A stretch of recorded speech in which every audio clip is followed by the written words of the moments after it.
Assalamualaikum warahmatullahi wabarakatuh. Selamat malam, perkenalkan nama saya Aulia Safa dengan NIM 215 030 707 111 06. Kali ini saya akan mempresentasikan materi saya yaitu mengenai fungsi atau nilai dan prinsip manajemen rekod atau arsip dinamis. Presentasi ini saya tunjukkan kepada Bapak Hendra sebagai tugas ujian tengah semester untuk mata kuliah manajemen rekod. Sebelum memasuki materi, kita sebagai seorang pustakawan, tidak hanya belajar tentang hal-hal pustakawan, tidak hanya belajar tentang hal-hal yang mengenai perpustakaan. Kita juga belajar tentang bagaimana mengolah data, bagaimana menyimpan data, ataupun bagaimana cara memusnahkan data.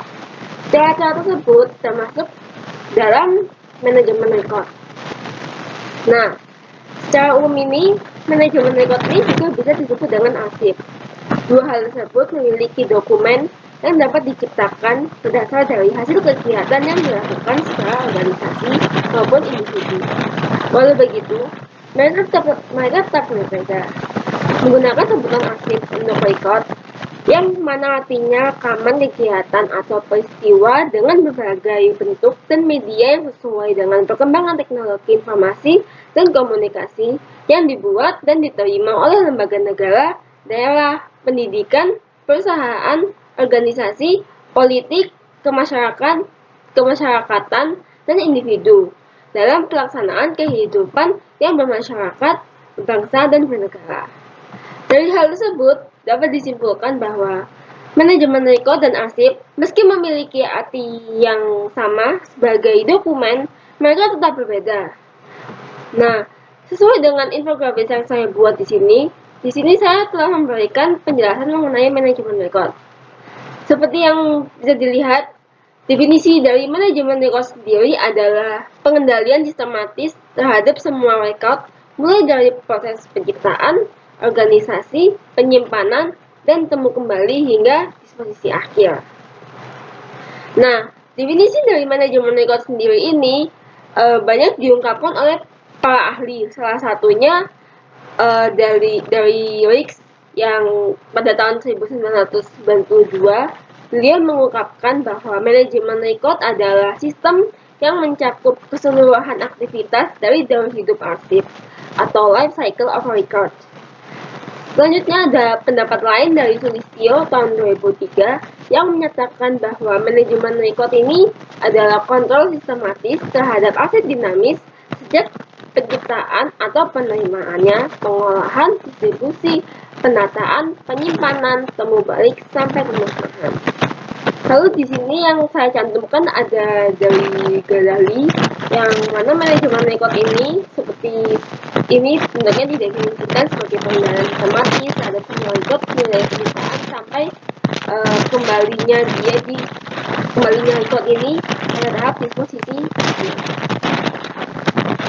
Nah, tujuan utama dari manajemen rekod ini sendiri adalah mengelola rekod, melenyapkan ataupun menghilangkan atau menyusutkan rekod tersebut. Rekod di sini dapat berupa benda seperti informasi atau rekod berupa gambar, dokumen. Nah, itu hal-hal tersebut termasuk contoh rekodnya.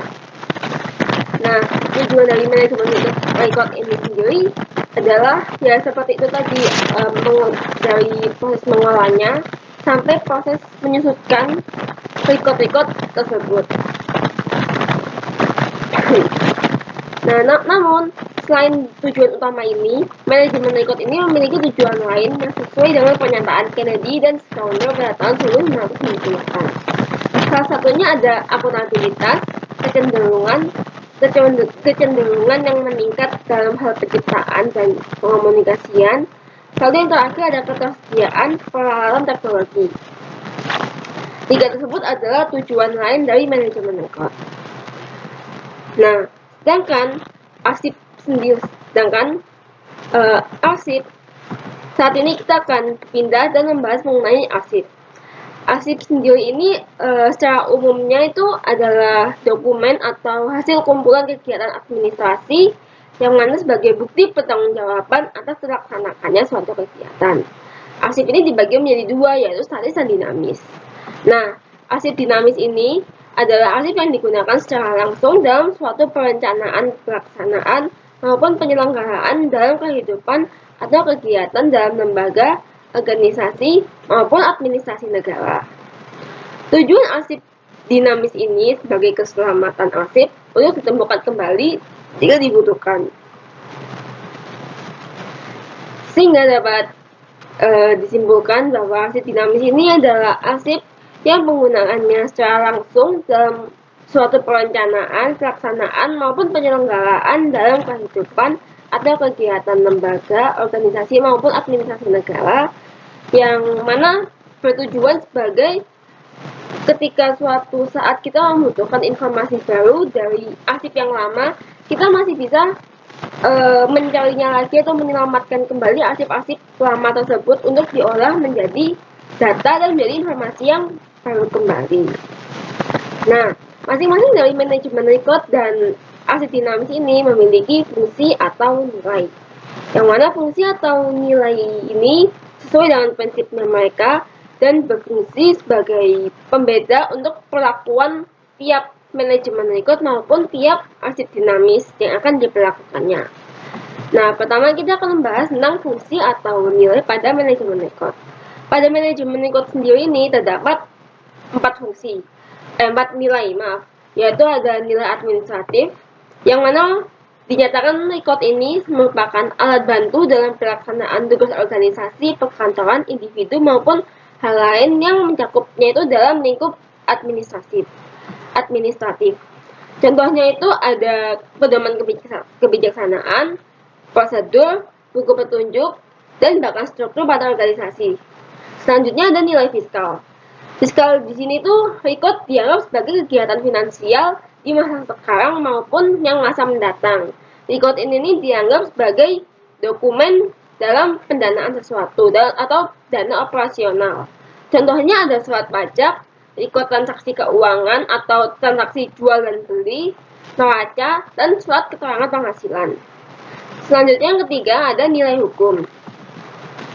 Nilai hukum ini, record ini dianggap sebagai bukti dari pelaksanaan suatu kejadian maupun transaksi maupun kegiatan. Contohnya itu ada kontrak, perjanjian finansial, dan sertifikat. Nah, terakhir ini ada nilai historis. Nilai historis ini record dianggap sebagai alat catat pada kegiatan organisasi maupun peristiwa yang memiliki nilai historis. Jadi, record ini dianggap sebagai berkas atas bukti pelaksanaannya suatu kegiatan organisasi maupun peristiwa yang memiliki cerita atau histori atau sejarah di dalamnya.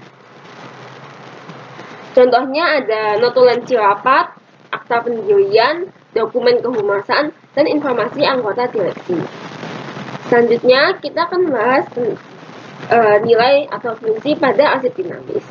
Pada arsip dinamis ini terdapat 2 nilai fungsi, yaitu nilai fungsi primer dan sekunder. Pada 2 nilai fungsi ini dibagi menjadi beberapa subnilai lagi, yaitu untuk dapat dibedakan nilai ini dibagi menjadi beberapa subnilai agar dapat dikelompokkan sesuai dengan cara pengolahannya atau mengarsipannya. Yang pertama ini ada nilai guna primer. Nilai guna primer ini memiliki subnilai administrasi, keuangan atau fiskal, hukum, ilmiah, dan teknologi. Sedangkan nilai sekunder ini meliputi nilai guna kebuktian dan nilai guna informasional. Nilai guna kebuktian pada arsip dinamis mengandung fakta dan keterangan tentang secara berdirinya suatu organisasi atau instansi. Sedangkan nilai guna informasional pada arsip dinamis mengandung informasi penting untuk penelitian dan sejarah. Sehingga dari saya sendiri, ini semua sudah saya presentasikan mengenai materi saya di infografis ini. Saya akan menyampaikan tentang saya. Jadi, sebagai seorang calon pustakawan ini, kita tidak hanya belajar tentang kepustakawanan, tetapi kita juga harus belajar tentang bagaimana mengolah, menjaga, dan menyampaikan suatu bahan pustaka. Nah, record maupun arsip ini termasuk bahan pustaka. Sehingga kita juga perlu mengetahui tentang apa itu manajemen record maupun arsip, terutama arsip dinamis ini yang sedang saya jelaskan ini tadi. Lalu di manajemen record ini memiliki 4 nilai fungsi, yaitu ada nilai administratif, fiskal, hukum, dan historis. Sedangkan pada arsip dinamis memiliki 2 nilai fungsi dengan masing-masing sub nilai, yaitu dari yang pertama dan nilai primer dengan sub nilainya administrasi, keuangan atau fiskal, hukum, dan ilmiah dan teknologi. Lalu ada sub sekunder yang meliputi nilai guna kebuktian dan nilai guna informasional. Sekian presentasi dari saya, jika ada kurang lebihnya mohon maaf. Wassalamualaikum warahmatullahi wabarakatuh.